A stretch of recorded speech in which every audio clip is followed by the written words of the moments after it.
روزہ کس پہ فرض ہے؟ امیروں پہ کہ غریبوں پہ؟ کہنے نے میں تے کام ہی میرا تو کام ہی محنت مزدوری والا، میں کیسے روزہ رکھوں؟ میں تو دیہڑی لگاتا ہوں تو روزہ کیسے رکھوں؟ میں نے نہیں کسی حدیث میں پڑھا کہ روزہ وہ رکھے جو دفتر میں بیٹھتا ہے۔ صحابہ کے زمانے میں تو دفتر ہوتے ہی نہیں تھے، کسی جگہ نہیں لکھا ہوا روزہ وہ رکھے گا جو اے سی میں بیٹھتا ہے، تب تو اے سی تھے ہی نہیں۔ حضرت ابوبکر صدیق رضی اللہ تعالیٰ عنہ سے لے کر جناب بلال تک سارے اپنے ہاتھ سے کام کرتے، سارے اپنے ہاتھ سے کام کرتے، سارے۔ حضرت عمر فاروق رضی اللہ تعالیٰ عنہ خلیفہ وقت ہونے کے باوجود مال غنیمت کے اونٹ چرنے جاتے تھے تو چراگاہ میں چھوڑنے میں جاتے تھے، لینے بھی آتے تھے واپس۔ سارے لوگ اپنے ہاتھوں سے مشقت والے کام کرتے۔ حضرت بلال مزدوری کرتے، سلمان فارسی مزدوری کرتے، مقداد مزدوری کرتے، صحابہ مزدوریاں کرتے، روزے رکھتے۔ اور رمضان کے جانے کا وقت ہوتا تو در رسول پہ کھڑے ہو کے عرض کرتے محبوبہ دل نہیں بھرا، دل کرتا ہے کبھی رب سارا سال ہی روزے عطا کرے، سارا سال رمضان دے تو ہم سارا سال روزے رکھنے کو تیار ہیں۔ جذبہ تھا، طاقت تھی، ہمت تھی۔ آج نوجوان لڑکا ہے کہتا ہے مجھ سے بھوک برداشت نہیں ہوتی۔ میرے بھائی رب بیماری لا دینا، اللہ سے دعا مانگے اللہ شفائے عطا فرمائے، اور دعا کرے اللہ آزمائش سے محفوظ فرمائے۔ آپ یقین کریں میں نے لوگوں کو دیکھا ہے حلق سے قطرہ نہیں اترتا، خوراک کی نالی لگی ہوئی ہے، اعلیٰ غذائیں پکی ہوئی پڑی ہیں، عرش کا مالک کہتا ہے میں تیرے حلق سے گزرنے نہیں دوں گا، قانون بن گیا۔ میں نے دیکھا ہے ڈرپ پہ لوگ زندہ ہے، بوتل لگی ہوئی ہے گلوکوز کی، گزارا چل رہا، اعلیٰ غذائیں پڑی ہیں، لاکھوں روپیہ تجوری میں پڑا ہے۔ مالک کہتا ہے تو نہیں کھا سکتا تو وہ کھانے نہیں دیتا، نہیں کھانے دیتا۔ ایک شخص یورپ کے علاقے کا، میں کسی کالم نویس کا پڑھ رہا تھا، وہ کہتا ہے میری خربوں میں جائیداد ہے لیکن میرے معدے میں ایسی تکلیف ہے کہ میں آٹے کو چھان کر جو اوپر سے بورا نکلتا ہے صرف وہ کھا سکتا ہوں، اس کے علاوہ میں کائنات کی کوئی نعمت کھا نہیں سکتا۔ اور میرے بھائی وہ جب چاہے تو بڑے بڑے کھانے کھانے سے تجھے روک دے، تیرے دانت چبانے کے قابل نہ رہے، زبان نگلنے کے قابل نہ رہے، معدہ تیرا ہضم کرنے کے قابل نہ رہے، وہ جب چاہے تو جو مرضی کر لے۔ وہ کہتا چل تو میری مرضی پہ چلنا، ایک مہینہ میرے کہنے پہ نہ کھا، ایک مہینہ میرے کہنے پہ نہ کھا تو یا اللہ تو کیا کرے گا؟ فرمایا صوم تصحو، میرے نبی پاک نے فرمایا تم روزے رکھو اللہ تمہیں صحت عطا فرما دے گا، اللہ تندرستیاں دے دے گا، شفائیں دے دے گا۔ تم روزے رکھو اللہ تمہیں، سبحان اللہ، اللہ طاقت دیتا ہے، ہمت دیتا ہے، اللہ ہمت دیتا ہے۔ میں نے دیکھا ہے، میں نے بزرگوں کو دیکھا ہے، ضعیف لوگوں کو دیکھا ہے، کمزور لوگوں کو دیکھا ہے، میں نے دیکھا ہے روزے رکھتے ہوئے، مزدوروں کو دیکھا ہے روزے رکھتے ہوئے۔ میں اپنے ابا جی کو کہتا ابا جی اتنی سخت گرمی اور مزدوری آپ کرتے اور مزدوری کے عالم میں روزہ رکھتے تو کہتے پتر روزہ کی آندا ہے، روزہ کدوں کو جاندا ہے، روزہ اپنی جگہ تے وے مزدوری اپنی جگہ ہوتے۔ اور کئی دفعہ مینوں فرمان لگے، مینوں یار سمجھ کوئی نہیں لگتی، پتہ نہیں روزیاں چ اللہ طاقت کتوں دے چھڑدا ہے، اتنی زیادہ کام بھی زیادہ کریدا ہے تے روزہ بھی بھائی صوم تصحو، میرے مصطفیٰ نے فرمایا تو روزہ رکھ اللہ تجھے صحت عطا فرما دے گا۔ محبوب پاک صلی اللہ علیہ وسلم فرماتے جس نے جھوٹ نہیں چھوڑا، غیبت نہیں چھوڑی، برائی نہیں چھوڑی، اللہ کو اس کے بھوکے پیاسے رہنے کی کوئی ضرورت نہیں۔ وہ کاہے کا رکا ہے جب کوئی کام تو اس نے اللہ کی رضا والا کیا نہیں۔ روزہ رکھ کے دغا کر رہا ہے، روزہ رکھ کے جھوٹ بول رہا ہے، روزہ رکھ کے کم ماپ رہا ہے، تول رہا ہے، دھوکہ دے رہا ہے، رشوت لے رہا ہے، فراڈ کر رہا ہے، حرام کا مال اکٹھا کر کے کہتا ہے اس میں سے چلو 10 دیگیں بھی پکا دیں گے۔ وہ بھائی جو کام اللہ نے تجھے کرنے کو حکم دیا تھا جب تو وہ بجا ہی نہیں لا رہا، مقصد روزہ ہی تو حاصل لعلکم تتقون، روزے کا مقصد یہ ہے کہ تو پرہیزگار ہو جائے۔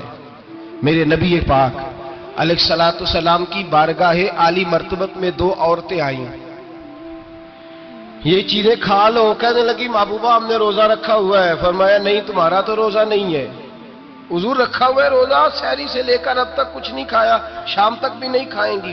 محبوب نے فرمایا ذرا کہہ تو کرو، الٹی تو کرو۔ کہہ کی تو ان کے حلق سے خون بھی نکلا اور گوشت کے لوتھڑے بھی نکلے، پھوٹیاں بھی نکلی۔ نبی پاک نے فرمایا وہاں بیٹھ کے تم نے اپنے جاننے والوں کی غیبت نہیں کی، چغلی نہیں کھائی؟ خاموش ہو گئیں، گردنیں جھک گئیں۔ نبی پاک نے فرمایا تم نے قرآن نہیں پڑھا کہ جو اپنے بھائی کی غیبت کرتا ہے وہ مردہ بھائی کا گوشت کھاتا ہے، تو گوشت کھا کے بھی تمہارا روزہ رہ گیا ہے۔ کس طرح کا روزہ ہے کہ صاحب روزہ رکھ کے نہ رکھنے والوں پہ تنقید کر رہے ہیں۔ تراویاں پڑھ کے نکلے ہیں تو کہتے ہیں میں اکیلا ہی نیک ہوں، باقی تو محلے میں کوئی پڑھتا ہی نہیں۔ یہ کیسا تیرا روزہ ہے کہ تو روزہ رکھ کے تو اس کے مقصد کو نہیں سمجھا؟ لعلکم تتقون۔ روزہ دار تو وہ ہے کہ روزہ رکھا ہوا ہے، کھانے بھی سے رکا ہے، پینے سے بھی رکا ہے، عمل زوجیہ سے بھی رکا ہے، پھر وہ جھوٹ سے بھی رکے، غیبت سے بھی رکے، بدنگاہی سے بھی رکے، حرام خواری سے بھی رکے ساری چیزوں سے۔ یہ بتلائیے کہ روزے کی حالت میں اپنی بیوی کے پاس جانا منع ہے تو غیر محرم کو دیکھنا جائز ہے؟ ہمارے ٹی وی پہ میں نے پہلے بھی کہا تھا کہ ہم ٹھیکیدار اور ذمہ دار نہیں ہیں مذہب کے۔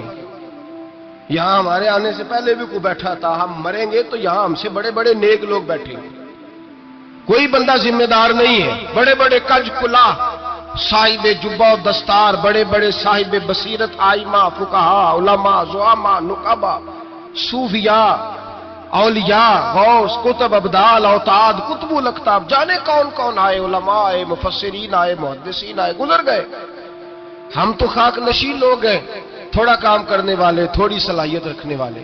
لیکن بھائی اگر کرتے ہیں تو ایک کام کرتے ہیں، ساتھ دوسرا نہیں کرتے۔ یہ کس طرح کا دین سکھانے لوگ نکلے کہ شوال سے لے کر شعبان تک گانا سنایا جائے گا، شعبان سے لے کر شوال تک ناچ گانا کیا جائے گا، شوال سے لے کر شعبان تک دھما چوکڑی ہوگی، رمضان آئے گا تو حدیثیں سنائی جائیں گی، رمضان آئے گا تو لوگوں کو قرآن پڑھ کے سنایا جائے گا۔ یہ مذہب باج نہیں ہے کہ گویے مذہب سکھائیں گے، ایکٹر مذہب سکھائیں گے۔ یہ مذہب باج نہیں ہے کہ ایک گلاس کے اندر پہلے شراب پی لو، پھر اسی گلاس میں رمضان آئے تو شہد بانٹنا شروع کر دو۔ یہ باج نہیں، یہ میرے رسول اللہ کا مذہب ہے۔ اگر تمہیں شوق ہے دین سیکھنے سکھانے کا، یکم رمضان کو توبہ کرو اور کہو کہ ہم ٹی وی پہ بیٹھ کے حدیثیں سنائیں گے تو سارا سال سنائیں گے، اور جس زبان سے حدیث نکلے گی پھر اس سے کبھی گندا گانا نہیں نکلے گا، پھر کبھی ناچ گانا نہیں ہوگا۔ یہ کون سا مذہب ہے جو بیویاں سکھا رہی ہیں؟ یہ کون سا دین ہے جو عورتیں سکھا رہی ہیں؟ میرے رسول پاک صلی اللہ تعالی علیہ وآلہ وسلم کا وہ مذہب ہے کہ میرے اعلیٰ حضرت فاضل بریلوی رحمت اللہ علیہ نے فرمایا، مرد کے لیے جائز نہیں کہ وہ عورت کی زبان سے میلاد بھی سنے، نعت بھی سنے۔ مرد کے لیے جائز نہیں، مرد کو مرد سکھائے گا، عورت سکھائے گی تو عورتوں کو سکھائے گی۔ بے شک آپ سویرے فتویٰ دیجئے کہ چھوٹی سی مسجد میں بیٹھ کے، چھوٹے سے کونے میں بیٹھ کے چھوٹا سا مولوی، اور وہاں تو اتنے بڑے مفتی ٹی وی پہ بیٹھے ہوئے ہیں، وہ غلط ہے تو صحیح ہے کیسے ہو گئے؟ سنو، میرے نبی پاک علیہ الصلوۃ والسلام کے مذہب کا حسن یہ ہے کہ اسلام کہتا ہے ایک نظر بی بی کو دیکھا کسی نے غلطی سے تو معافی ہو جائے گی، دوسری نظر شہوت سے دیکھا تو حرام ہے اس کے لیے، وہ پاکستان کا مولوی ہو یا سعودی عرب کا شاہ ہو، کسی کے لیے عورتوں کے بیچ پھرنا اٹھنا بیٹھنا جائز ہے؟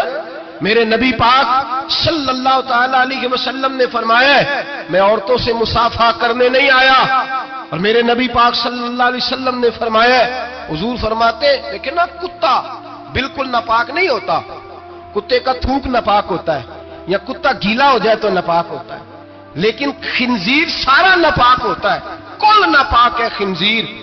نبی پاک نے فرمایا خنزیر بھی ہو اور گند میں لتھڑا ہوا بھی ہو، پیشاب میں لتھڑا ہوا ہو، گوبر میں لتھڑا ہوا ہو، پخانے اور فضلے میں لتھڑا ہوا خنزیر ہو، اس کا جسم تیرے ساتھ ٹکرا جائے تو اتنا برا نہیں جتنا غیر محرم عورت کا وجود تیرے ساتھ ٹکرا جائے تو برا ہے۔ اس حد تک میرے نبی پاک صلی اللہ علیہ وسلم اور گنبد کے معاملے میں فتویٰ دینے والے، یا رسول اللہ کہنے پر کفر کا فتویٰ دینے والے اور بڑی بڑی باتیں کرنے والے خاموش کیوں ہو گئے؟ یا ایھا الذین آمنوا لا تتخذوا اليہود والنصارى اولیاء، رب فرماتا ہے یہودیوں اور عیسائیوں کو دوست نہ بناؤ، یہ تمہارے دوست ہو سکتے، یہ تمہارے سجن ہو سکتے؟ جب عرش کا مالک کہہ رہا ہے سجن نہیں ہو سکتے تو دوستی کی بات کیسے بڑھا رہا ہے؟ یا رسول اللہ ہمارے سجن کون ہو سکتے ہیں؟ فرمایا تمہارا دوست وہ ہو سکتا ہے جو محمد عربی کا غلامی کرنے والا ہو، جو رسولullah کی نوکری کرنا وہ دوست ہوگا. دوسرا دوست ہو سکتا؟ کوئی ایکٹر مذہب نہیں سکھائے گا, کوئی گویہ مذہب نہیں سکھائے گا. حضرت جناب سیدنا جنید بغدادی, بغداد کے پیر سے کسی نے پوچھا تھا آج سے 1100-1200 سال پہلے, وہ تو زمانہ ویسے نیکی اور پرہیزگاری کا تھا, کہا بابا جی مرد اور عورت نیک ہو, بغیر پردے کے, بغیر حجاب کے, بغیر دیوار کے بیٹھ کر ایک دوسرے کو دین سکھا سکتے ہیں؟ حضرت صاحب بتائیے, مرد اور عورت نیک ہو تو بغیر پردے اور حجاب کے ایک دوسرے کو دین سکھا سکتے ہیں؟ تو حضرت جنید بغدادی فرمانے لگے سکھانے والا حسن بصری ہو اور سیکھنے والی رابعہ بصری ہو تو پھر بھی بغیر پردے کے بیٹھنے کی اجازت نہیں. تو مفتی صاحب کو اجازت کس نے دی؟ مولانا صاحب کو اجازت کس نے دی؟ بڑا وہ نہیں ہوتا جو ٹی وی پہ زیادہ آتا ہے, بڑا وہ ہوتا ہے جو رسول اللہ کے دین پہ عمل زیادہ کرتا ہے. حضرت عبداللہ ابن مسعود رضی اللہ تعالیٰ عنہ فرماتے زیادہ باتیں کرنے والا عالم نہیں ہوتا. حضور پھر عالم کون ہوتا ہے؟ فرمایا پڑھو قرآن, انما یخشی اللہ من عبادہ العلماء. فرمایا بڑا عالم وہ ہوتا ہے جو اللہ سے زیادہ ڈرتا ہے, اس لیے کہ رب فرماتا ہے میرے بندوں میں سے جو عالم وہ ہیں جو اللہ سے زیادہ ڈرتے ہیں, خوف رکھتے ہیں. تو میرے بھائی رمضان المبارک میں بچنا ہے, پرہیز کا وقت ہے, تو کوئی شخص بھی کوئی شو نہ دیکھے, میری منت ہے آپ اللہ, کوئی شو نہ دیکھے. عورت کا تو پردہ ہے, تو ہمیں تو تماشے پہ لگا دیا گیا.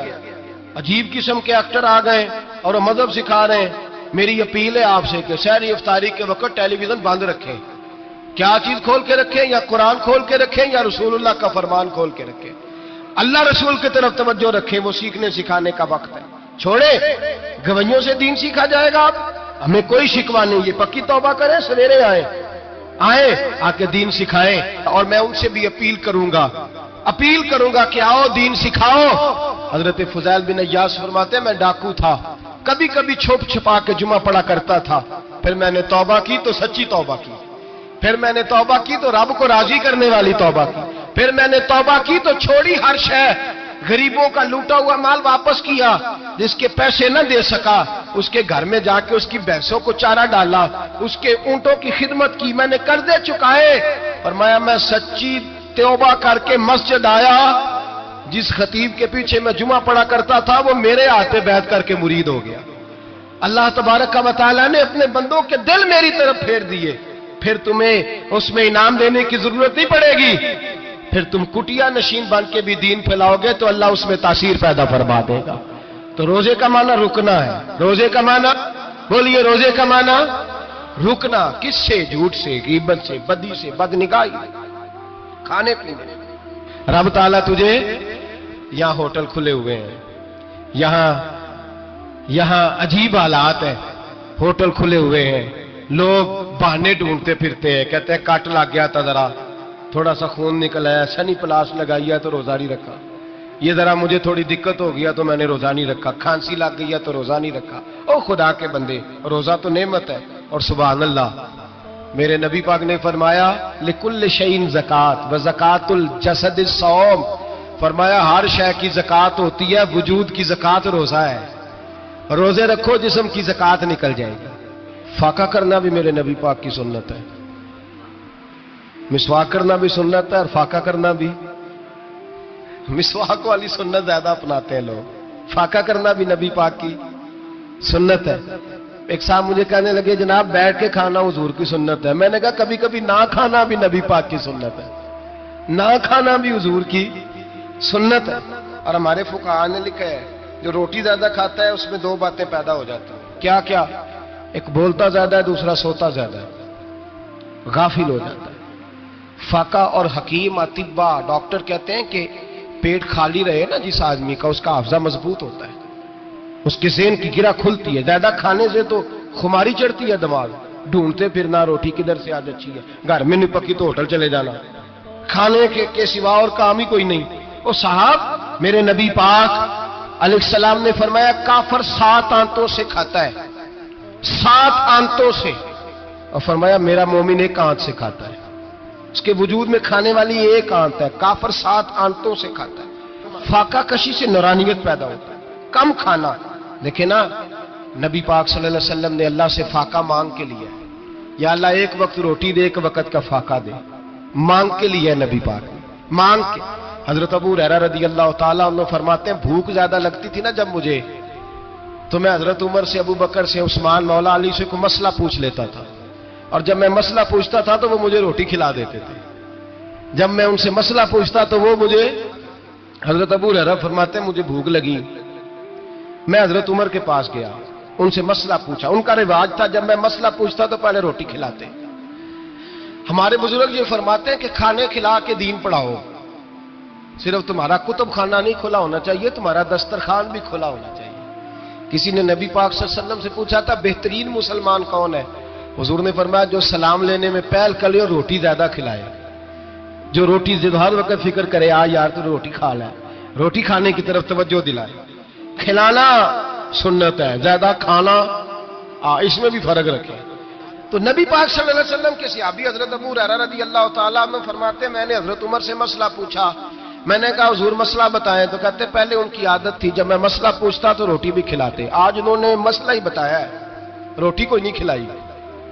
تو مجھے کہنے لگے ابو ہریرہ تو سوچتا ہوگا روٹی نہیں اس نے پوچھی، تو نے کب سے کھانا نہیں کھایا؟ میں نے کہا آج صبح سے. تو جناب عمر کہنے لگے میں نے کل صبح سے نہیں کھایا. چل ابو بکر صدیق کے گھر مسئلہ پوچھتے ہیں. کہتے جناب صدیق اکبر کے دروازے پہ گئے، جا کر کے ان سے مسئلہ پوچھا. ان کی بھی عادت تھی جب کوئی مسئلہ پوچھنے جاتے تو دسترخوان بچھا لیتے. کہتے آؤ روٹی بھی کھاتا ہوں مسئلے بھی بتاتا ہوں. کہتے ہیں گئے تو انہوں نے بھی مسئلہ بتایا، روٹی کوئی نہ پوچھی. تو کہنے لگے عمر ابو ہریرہ تم لوگوں نے کل پرسوں سے نہیں نہ کھایا ہوگا. اور ابو بکر کو 4 دن گزر گئے ہیں، تھوڑا سا دودھ ملا ہے یا کھجور ملی ہے، روٹی کوئی نہیں ملی. چلو در رسول پہ چلتے، آؤ حضور کی بارگاہ. کہتے ہیں نبی پاک کی بارگاہ میں آئے، حضور نے چہرے دیکھے، کریم سے مسئلہ نہیں پوچھنا پڑا. میرے مصطفیٰ کریم نے فرمایا بھوک لگی ہوئی ہے تم تینوں کو؟ 3-4 دن ہو گئے. اللہ کے رسول نے فرمایا مجھے پورا ہفتہ ہو گیا ہے. سبب کچھ اور ہے جس کو تو خود سمجھتا ہے. زوال بندہ مومن کا بے زری سے نہیں، بھوک نقصان کا وجہ نہیں بنی، وجہ کوئی اور بنی ہے. انسانی زندگی کے اندر کچھ چیزوں کی اور کچھ رویوں کی بڑی زیادہ ضرورت ہوتی ہے. یہ جو انسان کے اخلاقی رویے ہوتے ہیں نا، یہ بھی بڑی اہم ضرورت ہوتے ہیں انسانی زندگی کو گزارنے کے لیے. اگر رویوں میں اخلاق نہ ہو، لہجوں میں خوبصورتی نہ ہو، تو انسان کے لیے وقت گزارنا نہایت مشکل ہو جاتا ہے.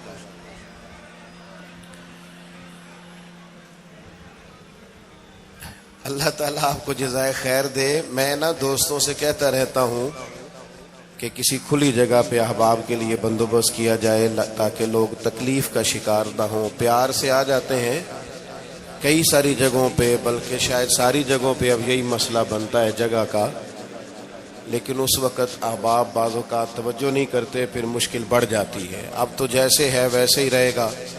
بھئی آپ بولیں تو نانا، آپ اتنا شور کریں گے تو میں بات کیسے کروں گا. اللہ تعالیٰ نے خیر کی ہے، کچھ بہتری. اب ایک دفعہ بلند آواز سے درود شریف پڑھیں. الصلاۃ والسلام علیک یا رسول اللہ وعلی آلک واصحابک یا حبیب اللہ. الصلاۃ والسلام علیک یا نبی اللہ وعلی آلک واصحابک یا نور اللہ. عزیز دوستو، میں یہ عرض کر رہا تھا کہ اللہ تعالیٰ نے نبی پاک علیہ السلام کے اخلاق کی تعریف کی ہے. ہمارے زمانے میں یہ رویہ ہو گیا ہے کہ اگر اخلاق کی، کردار کی کوئی بھی بات کی جاتی ہے تو لوگ سمجھتے ہیں شاید یہ ایک بیٹا آپ 2 لوگ رہ گئے ہیں، یہاں تو آپ بیٹھ جائیں، پیچھے آپ کے سب اشارے دے رہے ہیں، آپ مہربانی کریں نا یار. میں نے تو کبھی اتنا ٹائم ہی نہیں لگایا جلسہ سیدھا کرنے میں، یہاں تو بڑی مشکل ہو گئی. اللہ آپ کو برکت دے. آپ تو بڑے پیارے لوگ ہیں، آئے سارے پیار سے ہیں، پر وہ پیار میں جیتنا چاہ رہے ہیں ایک دوسرے سے. حالانکہ پیار میں جو مزہ ہارنے کا ہے نا، جتن جتن تے ہر کوئی کھیڈے تو ہارن کھیڈ فقیرا، جتن دا مل کوڈی پیندائی ہارن دا مل ہیرا. اس میں تو قربانی دینی چاہیے، ایک دوسرے پر اظہار کرنا چاہیے، کہنا چاہیے یار آپ بیٹھ جائیں میں ذرا پیچھے چلا جاتا ہوں، یہ تو دینی ماحول ہے، اس میں تو اظہار کی ضرورت ہے۔ بہرحال آمدام برسر مطلب ہمارے ہاں لوگ سمجھتے ہیں کہ اخلاق کی بات کی جائے تو شاید یہ بڑا عام سا سادہ سا کوئی عنوان ہے، حالانکہ یاد رکھیے گا نبی پاک علیہ السلام نے فرمایا ہے میں مکارم اخلاق کی تکمیل کرنے کے لیے دنیا میں آیا، فرمایا میں اخلاق ہی کو تو مکمل کرنے آیا ہوں۔ اور نبی پاک علیہ الصلوۃ والسلام نے اخلاقی رویوں پر بہت زیادہ زور دیا ہے۔ حضور علیہ السلام فرماتے ہیں کہ قیامت کے دن میرے سب سے زیادہ قریب وہ شخص ہوگا جس کا اخلاق زیادہ اچھا ہوگا۔ ہمارے ہاں لوگوں نے اخلاق کا معنی بھی اپنی مرضی کا کیا ہوا ہے۔ بعض لوگوں کا خیال ہے کہ صرف میٹھا بولنا ہی اخلاق ہے، حالانکہ میٹھا بولنا بھی اخلاق ہے، لیکن صرف میٹھا ہی بولنا اخلاق نہیں۔ میٹھا تو لوگ اپنے مطلب کے لیے بھی بولتے ہیں، میٹھا تو اس لیے بھی بولتے ہیں کہ مجھے اب کام پڑ گیا، اور بعض لوگوں کی ٹریننگ ہوتی ہے اس لیے وہ میٹھا بولتے ہیں۔ آپ کسی بہت بڑے شاپنگ مال پہ چلے جائیں تو وہاں جو سیلز مین ہوتے ہیں ان کی ٹریننگ ہوتی ہے کہ انہوں نے بولنا ہی میٹھا ہے، گاہک جتنی مرضی تلخی کرے وہ تلخ نہیں ہوتے، میٹھا بولتے ہیں۔ بعض لوگوں کی ٹریننگ ہوتی ہے امیر سے میٹھا بولتے ہیں، غریب سے میٹھا، تو یہ اخلاق نہیں، یہ تو انہوں نے کچھ دیر کے اپنے آپ کو سمجھایا ہے، قائل کیا۔ یاد رکھیے گا صرف میٹھا بولنا اخلاق نہیں بلکہ سچ بولنا اخلاق ہے۔ صبر، تحمل، بردباری، وفاداری اور بلند ترین اخلاق کا مالک وہ بندہ ہوتا ہے جو خوددار ہوتا ہے، کسی دنیا دار کے سامنے ہاتھ نہیں پھیلاتا، اللہ تعالیٰ نے جو اسے دیا ہوتا ہے اس پر راضی رہتا ہے، اس کے مزاج میں اس کی کو ذرا کم کر دیں جی، اس کے مزاج میں لالچ نہیں ہوتا، ہرس، ہوس، طمع، مفاد پرستی، یہ چیزیں جس آدمی کے مزاج میں نہیں ہوتی وہ شخص با اخلاق ہوتا ہے، اور بندے میں مروت ہو، وفاداری ہو، خلوص ہو، للہیت ہو تو بندہ با اخلاق ہے۔ میرے دوستو، جس طرح ہم اپنا مکان محنت کر کے تعمیر کرتے ہیں اور تھوڑا سا بھی درزی اگر کپڑے میں فرق پیدا کر دیتا ہے تو ہمارے لیے مشکل ہوتا ہے پہننا، ہم محنت کر کے تعمیر کرتے ہیں لباس کی، ہم اپنے لیے تعمیر کرتے ہیں چیزوں کو کہ بالکل ٹھیک اور پرفیکٹ چیزیں ہونی چاہیے، اسی طرح ہمیں اپنے کردار کو بھی تعمیر کرنا پڑتا ہے، اس پر ہمیں محنت کرنی پڑتی ہے۔ جس چیز پر بھی محنت کی جاتی ہے وہ قیمتی ہو جاتی ہے۔ جب ہم تھوڑی محنت اپنے اخلاق پر بھی کریں گے نا، اپنے رویوں پر بھی کریں گے تو اس میں بھی بہتری آ جائے گی۔ اصل مسئلہ یہ ہوا ہے امت کے ساتھ کہ ہم نے یہ سمجھنا شروع کر دیا ہے آج کے دور میں کہ شاید لوگ صرف تقریر ہی سنیں گے، شاید لوگ صرف تصویر ہی دیکھیں گے، شاید لوگ صرف ہمارا آنا جانا، دبدبا، استقبال، پروٹوکول دیکھیں گے۔ حالانکہ یاد رکھنا سب سے زیادہ جو چیز تبلیغ کرتی ہے وہ انسان کا کردار ہوتا ہے، وہ اس کا اخلاق ہوتا ہے۔ بہت سارے بزرگ تو ایسے جو تقریریں کرتے ہی نہیں تھے، اعلیٰ حضرت بریلوی رحمت اللہ علیہ تو کبھی کبھار کوئی گفتگو کرتے تھے، تقریر ہوتی نہیں تھی، لیکن ان کے کردار کی خوشبو ایسی تھی جو پاس بیٹھتا تھا درد والا ہو جاتا تھا، جو قریب رہتا تھا اس میں خلوص آ جاتا تھا۔ آپ جو اٹھتے بیٹھتے چلتے پھرتے کہتے ہیں اسی سے پتہ چل جاتا ہے کردار کس طرح کا ہے۔ اس کے لیے آپ کو، اور ویسے بھی امام راضی رحمت اللہ علیہ سے کسی نے کہا تھا با اخلاق کون ہوتا ہے؟ فرمایا جسے نیکیاں کرنے میں تکلف نہ کرنا پڑے، نیکی بڑی آسانی سے اس سے سرزد ہو جائے، وہ بندہ اخلاق والا ہوتا ہے۔ آسانی سے نیکی کر لے، مشکل درپیش نہ ہو، بندہ با اخلاق ہوتا ہے۔ جب جب ہمارا اخلاق اور کردار اور لب و لہجہ اور اٹھنا بیٹھنا، آپ بڑی تعریفیں کریں گھر جا کے کہ میرے استاد بڑے قابل ہیں، آپ کہیں میں بہت عالی شان پیر صاحب کا مرید ہوں، کیا بات،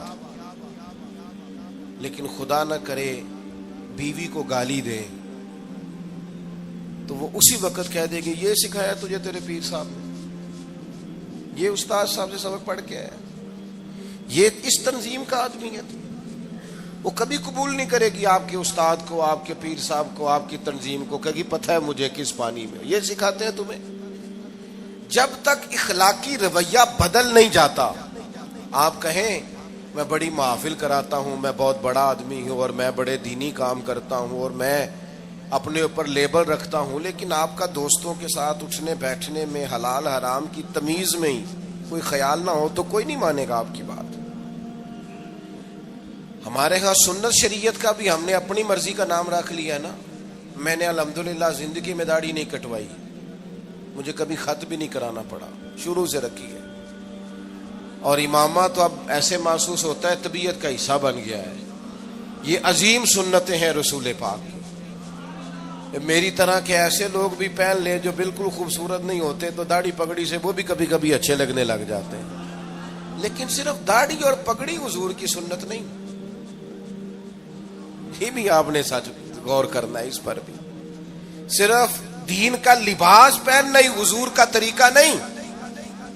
اخلاق اور کردار کو سمجھیں۔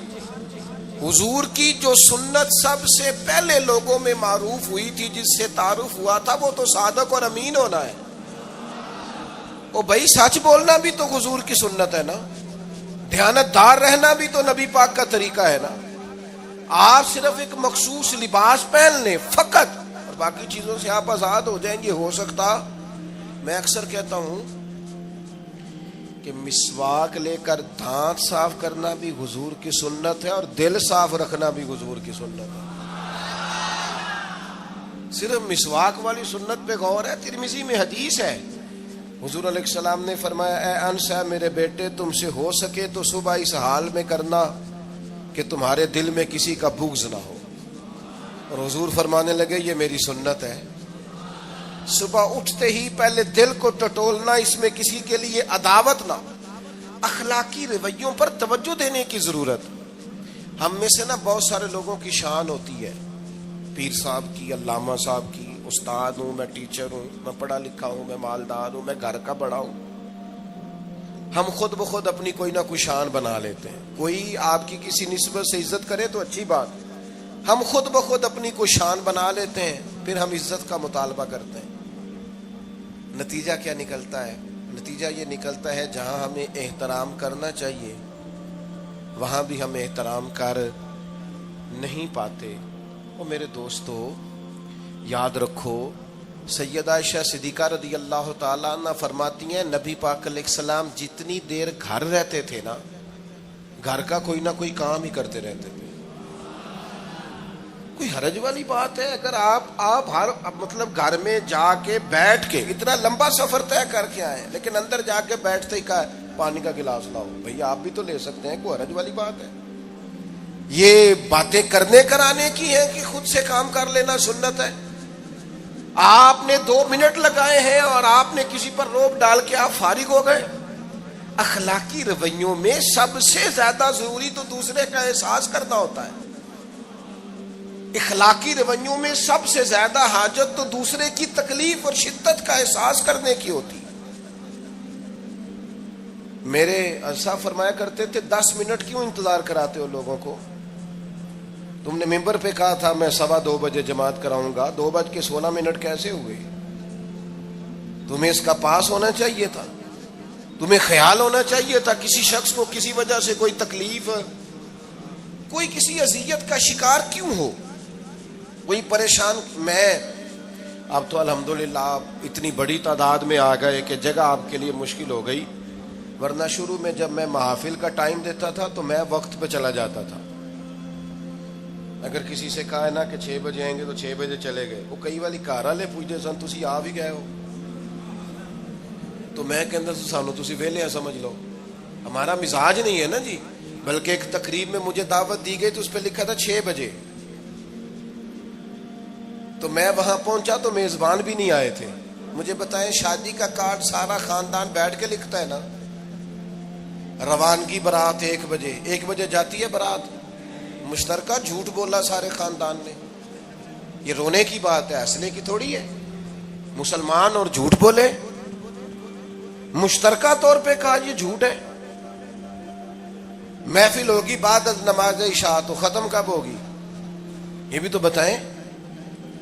آپ نے قوم کو تو ایک شخص کا بتایا تھا کہ فلاں صاحب خطاب کریں گے, یہ مقامی, قومی, عالمی شہرت یافتہ, یہ کہاں سے آ گئے؟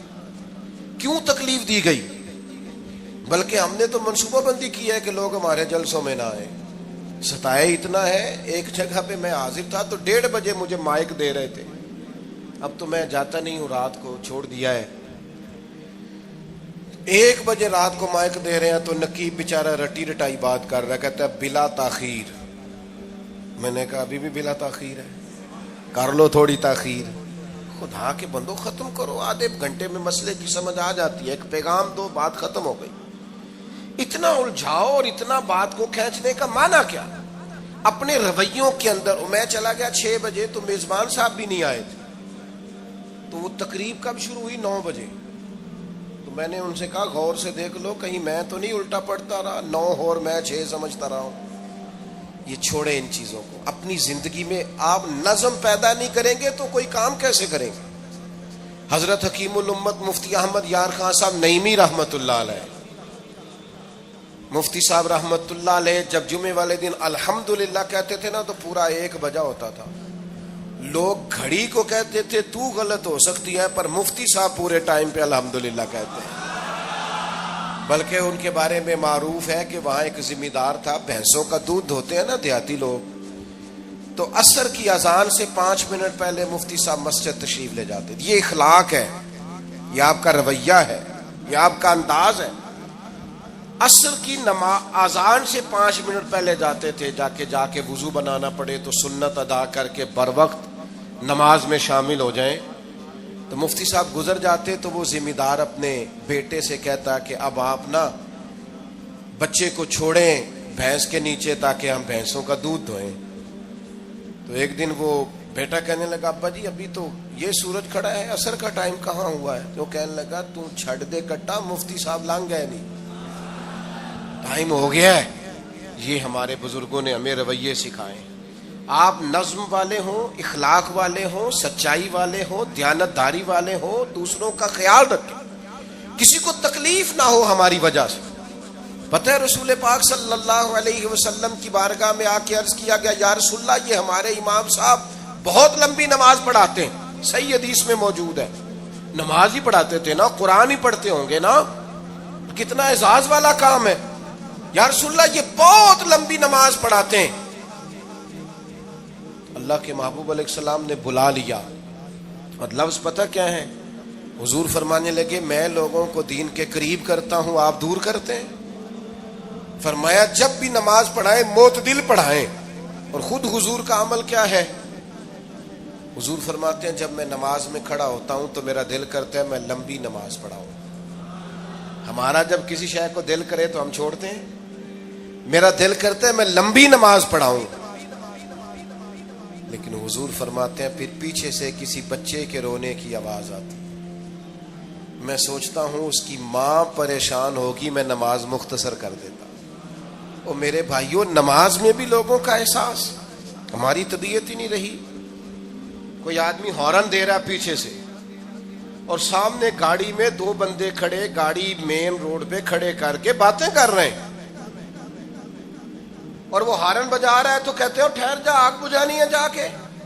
ایک تو آپ نے اتنا ظلم کیا کہ آپ نے روڈ بند کیا, اور دوسرا اخلاقی رویہ یہ ہے. اور میرے بھائی یہ بھی بد اخلاقی ہے کہ آپ اپنا موٹر سائیکل مین روڈ پہ کھڑے کر کے دکان پہ چلے جائیں, لوگوں کو تکلیف میں ڈالیں گے. اسلام اس کی اجازت نہیں دیتا. رستوں کے نشان مٹانے والے کو نبی پاک نے تنبیہ فرمائی, کسی کو تکلیف ہو, اذیت ہو. اور بعض لوگ سمجھتے ہیں کہ میں نے پریشر میں رکھی ہوئی ہے دنیا, ڈرتے ہیں لوگ مجھ سے. جو ڈر کے عزت کرتا ہے وہ خوف کھاتا ہے, اور جو محبت سے تجھے سلوٹ کرتا ہے وہ تیرا احترام کرتا ہے. بعض لوگ کسی کے شر سے بچنے کے لیے بھی اسے سلام کرتے ہیں، وہ عزت نہیں ہوتی، وہ عزت نہیں ہوتی کہ یہ تو رٹا ڈال دے گا۔ اپنے اخلاقی رویے ہمیں اللہ کے محبوب سے سیکھنے، حضور سے خیرات لینی ہے، اخلاق حسنہ۔ ہم نے اپنے آپ کو سمجھنا ہے، ہم نے اپنے مزاجوں میں تبدیلی پیدا کرنی ہے، بالخصوص بزرگوں کے معاملے میں، بڑوں کے معاملے میں۔ جیسے جیسے انسان ضعیف ہوتا جاتا ہے نا، حساس ہوتا جاتا ہے، اسے باتیں تکلیف دینے لگتی۔ وہ ایک بوڑھی اماں ایک دفعہ مجھے کہنے لگی کہ آپ میرے بچوں سے کہہ دیں خرچہ پا میں تھوڑا دین کرن، میرے نال بولن صحیح کرن۔ وہ جب اپنی بیویوں کے سامنے میرے ساتھ تھوڑا والیوم اونچا کر کے بات کرتے ہیں آواز کا، تو مجھے تکلیف ہوتی۔ اپنا رویہ، لہجہ، اس پر غور ہو، جوانی میں ہی تو برداشت کرنا ہوتا ہے۔ اپنے مزاج کو کبھی بکھرنے اور ٹوٹنے نہ دیں۔ اور سب سے زیادہ بندے کا پتہ ہی تب چلتا ہے جب کوئی اسے پورا غصہ دلائے، جو پھر کنٹرول کرے، وہی تو کمال آدمی ہوتا ہے۔ آ کے کہا گیا تھا نا نبی پاک علیہ السلام کو کہ یا رسول اللہ، وہ معاذ اللہ ان لفظوں کے ساتھ تانا و تشنیع کرتے ہیں، نقل کفر نہ باشد۔ تو حضور فرمانے لگے وہ پتہ نہیں کس کی باتیں کرتے ہیں، مجھے تو اللہ نے محمد بنا کے بھیجا، میں تو محمد ہوں، اور محمد ہوتا ہی وہ ہے جس کی تعریفیں ہوں۔ وہ پتہ نہیں کس کی باتیں کر رہے ہیں، چھوڑو، وہ پتہ نہیں اس کی بات کر رہے ہوں گے جس کا وہ معاذ اللہ نام بگاڑتے ہیں۔ میرے عزیز، تھوڑا سا برداشت، اور آپ جملوں سے غور کریں، کسی کے لہجے سے غور کریں کہ وہ بندہ کہیں تکلیف میں تو نہیں، آزمائش میں تو نہیں۔ میں پہلے مختصر تقریر کرنا چاہ رہا تھا، اب آپ لوگوں نے اور مختصر کرا دیا مجھ سے، تو میں بس بات کو سمیٹنے لگا ہوں، آپ غور فرمائیں گے۔ ایک دن نبی پاک علیہ السلام نے سید عائشہ صدیقہ رضی اللہ تعالیٰ عنہ سے فرمایا، حضور فرمانے لگے عائشہ، جب آپ مجھ سے خوش ہوتی ہیں تب بھی مجھے پتہ چل جاتا ہے، اور جب آپ کے دل میں کوئی بات ہوتی ہے تب بھی پتہ چل جاتا ہے۔ تو سیدہ پاک عرض کرنے لگی حضور مجھے میری ماں روئے، میں اور آپ سے ناراض۔ تو کریم فرمانے لگے بتاؤں پھر؟ یا رسول اللہ فرمائیے۔ حضور فرمانے لگے عائشہ آپ کبھی کبھی قسم اٹھاتی ہیں؟ یا رسول اللہ اٹھاتی ہوں۔ فرمایا جب آپ خوش ہوتی ہیں تو کہتی ہیں مجھے رب محمد کی قسم، اور جب دل میں کوئی بات ہوتی ہے پھر کہتی ہو جناب ابراہیم خلیل کے رب کی قسم، پھر حضرت ابراہیم کی نسبت سے قسم اٹھاتی ہو۔ تو جناب عائشہ کہتی ہیں حضور کی بات سن کے جو میرا حال تھا میں بتا نہیں سکتی۔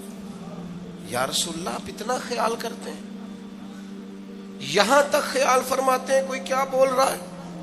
کہتی میں نے فوراً عرض کی کہ یا رسول اللہ مجھے رب محمد کی قسم ہو، میری زبان سے نام ہی جاتا ہے، میرے دل میں آپ ہر وقت موجود رہیں گے۔ دل میں آپ احساس پیدا کریں گے، آپ تھوڑا سا غور کریں، آپ کسی کی تکلیف کے بارے میں حساس ہوں گے۔ میرے بھائی پتہ کیا ہوتا ہے، 2 منٹ کا غصہ ہوتا ہے ہمارا، اور کئی دفعہ عمر بھر کا پچھتاوا چھوڑ جاتا ہے۔